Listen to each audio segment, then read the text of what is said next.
అబ్బో ఇక్కడ కేజీ చీరలు కొంటే అర కేజీ చీరలు ఫ్రీ అంట. మంగళ్య షాపింగ్ మాల్ కేజీల్లో సేల్, టన్నుల్లో ఆనందం. అనంతపురంలో లాయర్ గౌతమ్ రాజు, సిఐ శ్రీకాంత్ యాదవ్ దాడి చేశారు అంటూ అనంతపురం రూరల్ పోలీస్ స్టేషన్ వద్ద న్యాయవాదులు చేపట్టిన ఆందోళన ఎట్టకేలకు విరమించారు.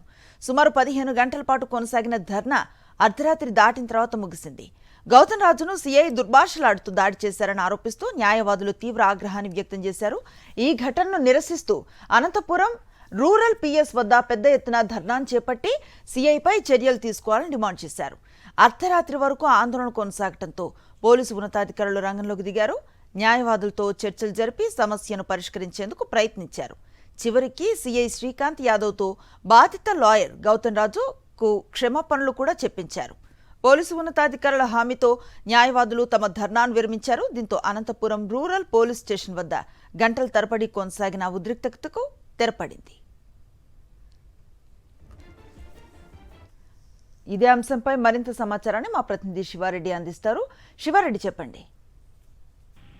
Anusri, Anantapur rural police station వద్ద ఆందోళన కొనసాగిస్తున్న న్యాయవాదులు తమ ఆందోళన విరమించిన పరిస్థితి కనిపిస్తుంది. ఇక్కడ సుమారుగా 15 గంటల పాటు ధర్నా చేశారు. ఎటకేలకు సిఐ శ్రీకాంత్ యాదవ్ క్షమాపణ కోరడంతో ఆందోళన విరమిస్తున్నట్లు న్యాయవాదులు ప్రకటించిన పరిస్థితి కనిపిస్తుంది. నిన్న ఉదయం 11 గంటలకు మొదలైన న్యాయవాదుల ఆందోళన ఈ అర్ధరాత్రి దాటిన తర్వాత, అంటే తెల్లవారుజామున 2 గంటల సమయంలో ముగిసిందని చెప్పాలి. పోలీసు ఉన్నతాధికారులు జోక్యం చేసుకోవడంతో అనంతపురం రూరల్ సిఐ శ్రీకాంత్ యాదవ్ బాధిత న్యాయవాది గౌతమ్ రాజుకు క్షమాపణ కోరారు. వాస్తవానికి పాపంపేట గ్రామంలోని మరిడమ్మ టెంపుల్ వద్ద ఈ వివాదం చోటు చేసుకుంది. వాహన తనిఖీల్లో భాగంగా న్యాయవాది వెళ్తున్న సమయంలో రికార్డ్స్ అడిగారు. అయితే రికార్డ్స్ చూపిస్తున్న సమయంలోనే ఒకసారిగా దుర్భాషలాడి దాడి చేశారని న్యాయవాది గౌతమ్ రాజు ఆరోపించడం, పెద్ద ఎత్తున న్యాయవాదులు అనంతపురం రూరల్ పోలీస్ స్టేషన్ వద్దకు వచ్చి ధర్నా చేయడం